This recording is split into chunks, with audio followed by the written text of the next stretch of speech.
अस्सलामुअलैकुम, बोलें से खुशामदीद। मैं हूँ शर्जील अरशद और मैं हूँ महरुख शहरियार। बुलेटिन का बाकायदा आगाज़ करेंगे। मुल्क से दहशतगर्दी को जड़ से उखाड़ने के लिए हमारा जिहाद जारी रहेगा। दहशतगर्दों को ऐसी इबरतनाक शिकस्त देंगे कि वो पाकिस्तान की जानिब मैली आंख से देखने की जुर्रत भी नहीं कर सकेंगे। वज़ीर आज़म शहबाज शरीफ की ज़ेर सदारत अमन व अमान की सूरत हाल पर अहम इजलास हुआ, जिसमें उनकी जानिब से गुफ्तगू की गई। कहा गया कि पाकिस्तान के दुश्मन हमारी माशी कामयाबियों से खाइफ हैं। हमें आपस के तमाम इख्तलाफात भुलाकर दहशतगर्दी के खात्मे के लिए मिलकर काम करना है। वज़ीर आज़म ने हिदायत की इंसानी स्मगलिंग के नेटवर्क के गिर्द घेरा मज़ीद तंग किया जाए, स्मगलरों को कानून के शिकंजे में लाया जाए। और अभी खबर यह है कि आइंदा माली साल के लिए हुकूमत और मुताल्लिका इदारों के दरमियान 11.2% टैक्स टू GDP पर इत्तफाक हो गया है। ज़राए FBR के मुताबिक GDP का तखमीना लगाकर FBR का नया हदफ मुकर्रर किया जाएगा।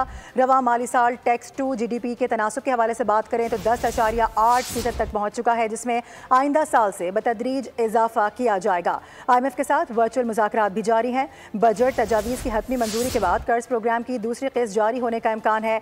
रवा माली साल के लिए 12.8 ट्रिलियन रुपए का नजरसानी शुदा हदफ मुकर्रर किया गया है, ताहम इसमें शॉर्टफॉल का खदशा भी बरकरार है। और वर्ल्ड बैंक ने पाकिस्तान के मौजूदा टैक्स निज़ाम को गैर मुनसिफाना और मुज़िका खेज़ करार दे दिया। आलमी बैंक की जानिब से जारी बयान में कहा गया है कि जायदाद और दीगर गैर टैक्स शुदा आमदनी के ज़राए को दस्तावेजी शक्ल देकर टैक्स नेट में शामिल किया जाए। तनख्वाहदार तबके पर ज़्यादा बोझ सिर्फ जामे इस्लाहात से कम किया जा सकता है। सिर्फ 5 मिलियन फाल टैक्स फाइलर्स के साथ जनरल सेल्स टैक्स पर इन्हिसार गैर पायदार है।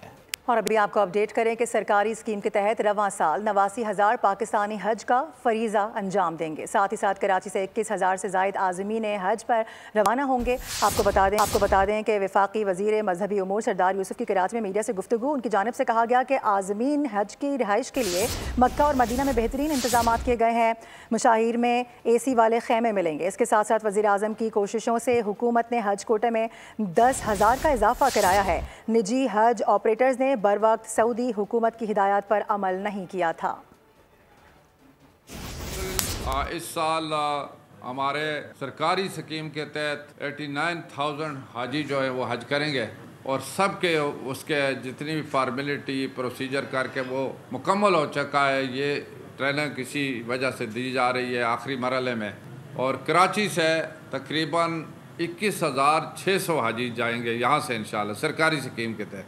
मैं सऊदी अरब भी गया, वहाँ के इंतज़ामात भी देखे और वहाँ रिहाइश भी अल्हम्दुलिल्लाह मदीना मुनव्वरा में तो सब मरकज़िया में रहेंगे। सब के लिए अच्छी जो बिल्डिंगें जहाँ तक मुमकिन हो सका है वो ली गई हैं।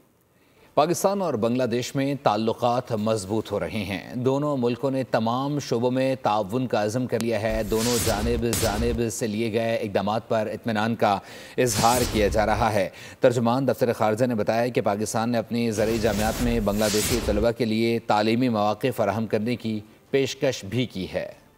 ताल्लुकात में 15 साल बाद तारीख साज बहाली, पाकिस्तान और बांग्लादेश मिलकर आगे बढ़ने लगे।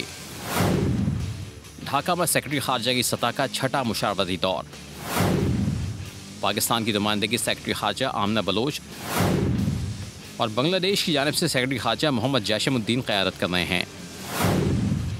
दोनों बरादर मुल्कों ने ताल्लुकात मजबूत से मजबूत तर बनाने का अज़म किया है।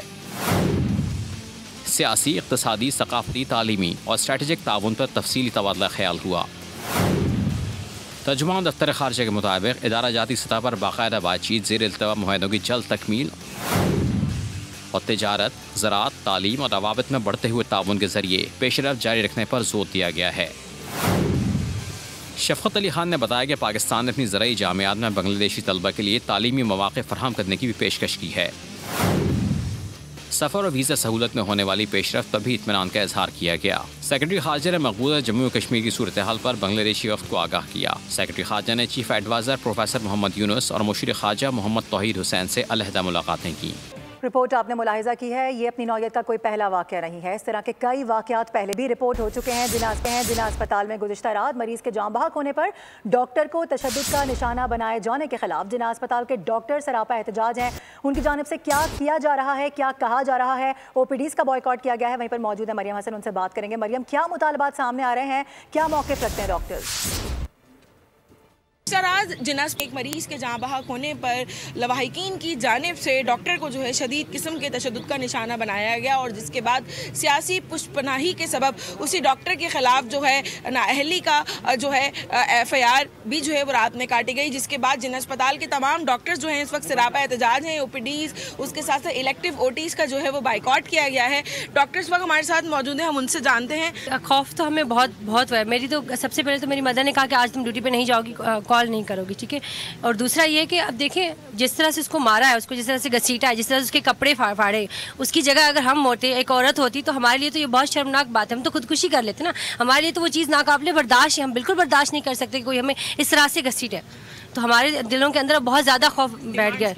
हमारी डिमांड एक तो हमें सिक्योरिटी दी जाए, दूसरा ऐसा कानून बनाया जाए कि जो डॉक्टर्स पे हाथ उठाए उसको ऐसी सज़ा दी जाए कि वो डरे, कि हमें डॉक्टर पे हाथ उठाने से उनको डर होना चाहिए कि भाई हम नहीं उठा सकते वरना हमें ये सज़ा दी जाएगी। तो ऐसा कोई कानून होना चाहिए। इस किस्म के वाक़यात की रोकथाम के लिए इक़दाम जो हैं करें, डॉक्टर्स की सिक्योरिटी के हवाले से जो बिल पेश किया गया था उस पर इम्प्लीमेंटेशन करवाएं और उसके साथ साथ जो इस वक्त मौजूदा वाक़े के मुलजमान हैं उनके खिलाफ जो है कार्रवाई। अपडेट करने के लिए बहुत शुक्रिया आपका। और उमरकोट के ज़िमनी इंतखाबात में तीर निशाने पर लगा और PP ने मैदान मार लिया। गैर हतमी और गैर सरकारी नताज के मुताबिक सबा तालपुर कामयाब करार पाई। उमरकोट में कौमी असम्बली की नशस्त जियाले जीत गए। गैर सरकारी नतीजे के मुताबिक सबा तालपुर ने 1,61,934 वोट लिए और NA 213 का मार्का जीत गईं, जिस पर जियालों ने भरपूर जश्न मनाया। आसाद उम्मीदवार लालचंद 81,160 वोट लेकर दूसरे नंबर पर रहे। हल्के में मजमूई तौर पर 18 उम्मीदवार मद्दे मुकाबिल थे। वोटिंग के दौरान मुख्तलिफ जमातों के कारकुनों के दरमियान तल्ख कलामी भी हुई, जबकि मुखालिफ उम्मीदवारों की जानिब से एक दूसरे पर धांधली के इल्जाम भी आयद किए गए। चेयरमैन बिलावल भुट्टो सरदारी का पार्टी उम्मीदवार की कामयाबी पर अवाम से ज़ाहिर तशक्कुर। कहा, NA 213 की कामयाबी जियालों की मेहनतों का समर और अवाम के एतमाद का मसर है। ये नशस्त पीपल्स पार्टी के रहनुमा नवाब यूसुफ तालपुर के इंतकाल के बायस खाली हुई थी। और ये कहाँ का इंसाफ है कि जो बिजली चोरी करे उसके मजे आ जाएं, बिल भरने वालों का भुरकस निकाला जाए। कराची वालों के लिए के इलेक्ट्रिक ठग इलेक्ट्रिक बनने लगी है। राइट ऑफ क्लेम की मद में 8 अरब रुपए वसूल करने की दरख्वास्त नेपरा में दायर कर दी गई है।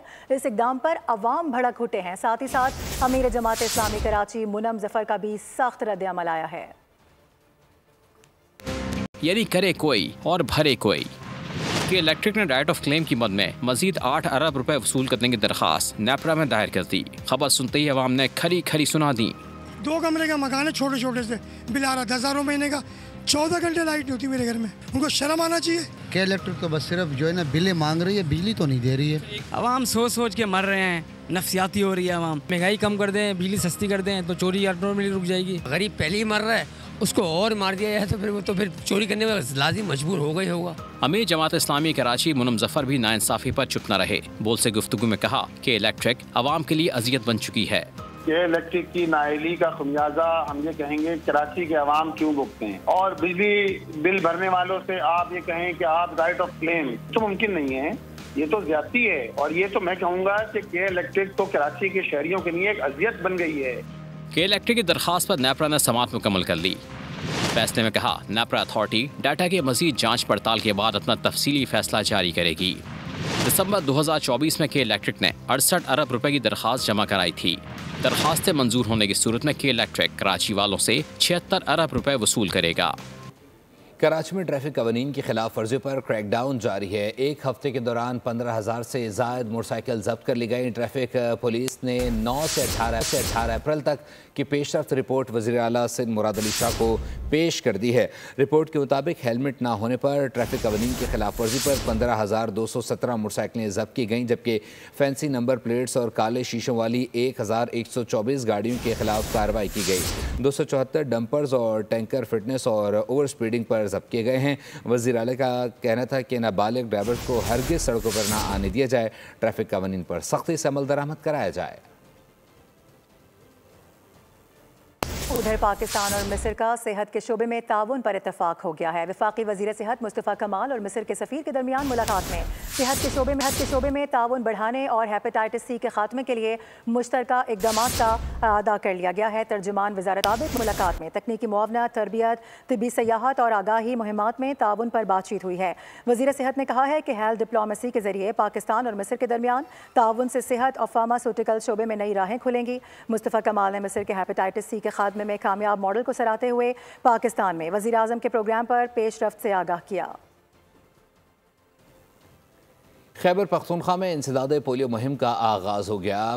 पुलिस अस्पताल में मुशीर सेहत एहतिशाम खान ने बच्चों को पोलियो के कतरे पिलाए। मुहिम में 65,37,000 बच्चों को हिफाजती कतरे पिलाने का हदफ मुकर्रर किया गया है। खैबर हुक्काम ने आवाम से अपील की है कि पोलियो टीमों के साथ ताउन करके मुहिम को कामयाब बनाया जाए। ये मुहिम 25 अप्रैल तक जारी रहेगी। Welcome back. ब्रेक के बाद आपको बताएं कि पाकिस्तान में गैर कानूनी मुकीम अफगान बाशिंदों की वतन वापसी का सिलसिला जारी है। आज अफगान सिटीजन कार्ड के हामिल 1349 अफराद को वतन वापस भेजा गया है, जबकि 1516 गैर कानूनी अफगान बाशिंदे भी वापस भेजे गए हैं। दूसरे मरहले में 24,236 अफगान सिटीजन कार्ड होल्डर जबकि 17,722 गैर कानूनी तारकीन वतन को अफगानिस्तान भेजा जा चुका है। रज़ाकाराना तौर पर 16,320 अफगान सिटीजन कार्ड होल्डर तुरखम सरहद से अफगानिस्तान वापस जा चुके हैं। जिक्र होगा मौसम का, तो आपको बताएं कि मुल्क के मुख्तलिफ हिस्सों में तेज़ हवा के साथ बारिश की पेशगोई की गई है। सिंध और बलूचिस्तान के बेशतर इलाकों में मौसम गर्म और खुश्क रहेगा। कराची में आज तेज़ हवाएं चलने का इम्कान है। महकमा मौसमियात के मुताबिक खैबर पख्तूनख्वा, बलाई पंजाब, खित्ता पोठोहार, गिलगित बल्तिस्तान और कश्मीर में आंधी गरज चमक के साथ तेज़ बारिश का इम्कान जाहिर किया गया है। बाज़ इलाकों में तेज़ बारिश और जालाबारी भी हो सकती है। इस्लामाबाद, रावलपिंडी, मरी, विलियात, अटक, चकवाल, जहलम और गिरदनवा में बारिश का इम्कान है, जबकि खैबर पख्तूनख्वा में बडग्राम, सवात, पेशावर, मर्दान, बन्नू, डियाई खान समेत मुख्तलिफ इजाफे के अलावा समुद्री हवाएं मुकम्मल तौर पर बंद रहेंगी, जिससे मौसम शदीद गर्म और खुश्क होगा, जिसके बायस हीट स्ट्रोक के ख़तरात बढ़ सकते हैं। माहिरीन की जानिब से शहरियों, खुसूसन बुजुर्गों, बच्चों और ख़वातीन को एहतियाती तदबीर इख्तियार करने की हिदायत की गई है। और अमेरिका का यमन के मगरबी इलाके पर हमला, तेल की बंदरगाह रास ईसा बमबारी से तबाह हो गया। कम अज़ कम 38 अफराद शहीद हो गए, 102 जख्मी हुए हैं। यमन के तेल की बंदरगाह रास ईसा पर अमेरिका का हमला, दर्जनों अफराद शहीद और जख्मी हुए। अलमसीरा टीवी की जारी करदा फुटेज में दिखाया गया है कि बंदरगाह पर मौजूद फ्यूल टैंक्स जलकर राख हो चुके हैं। अमेरिकी सेंट्रल कमांड ने हमले की तस्दीक की, बताया कि इसका मकसद हूसियों को तेल की तरसील रोकना है। हमले के बाद हिलाल अहमर के रज़ाकारों ने जली हुई लाशें मुंतकिल की। यह हमला ट्रंप की आमद के बाद सबसे हलाकत खेज करार दिया जा रहा है। खबर शामिल करेंगे खेल के मैदान से। आपको बताएं कि PSL 10 एक दिन के वक्फे के बाद एक्शन में है। पाकिस्तान सुपर लीग सीज़न 10 में एक दिन के वक्फे के बाद आज दोबारा मैच होंगे। कराची में कराची किंग्स और कोयटा ग्लैडिएटर्स का टाकरा होगा। नेशनल स्टेडियम में मैच रात 8 बजे शुरू होगा। कोयटा ग्लैडिएटर्स का 2 मैचेस में 1 फतह के साथ तीसरा नंबर है, जबकि किंग्स ने भी 1 मैच जीता लेकिन वो चौथे नंबर पर मौजूद हैं। PSL मुकाबलों में कोयटा के खिलाफ कराची का पलड़ा भारी है। 18 मैचेस में से किंग्स 12 मरतबा फाते रहे, ग्लैडिएटर सिर्फ 6 मैचेस जीत सके। नाजरीन, असर रसूख होता तो आज चेयरमैन PCB होता। PCB का जो भी चेयरमैन आता है सियासी बुनियादों पर आता है, चेहरे बदलने से निज़ाम नहीं बदलता। साबिक कप्तान शाहिद आफरीदी ने मजीद कहा कि हमारे दौर में कौमी क्रिकेट टीम में मैच विनर्स बहुत थे, अब इतने मैच विनर्स भी नहीं।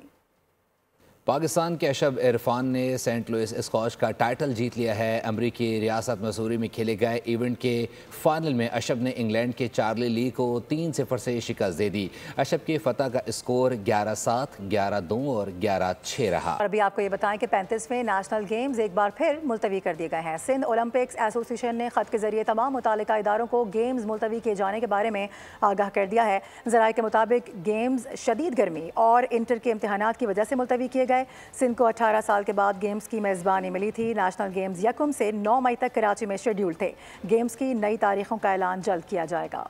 न्यूज़ स्टूडियो से फिल वक्त के लिए इतना ही। विजिट कीजिए bolnews.com और देखते रहिए बोल।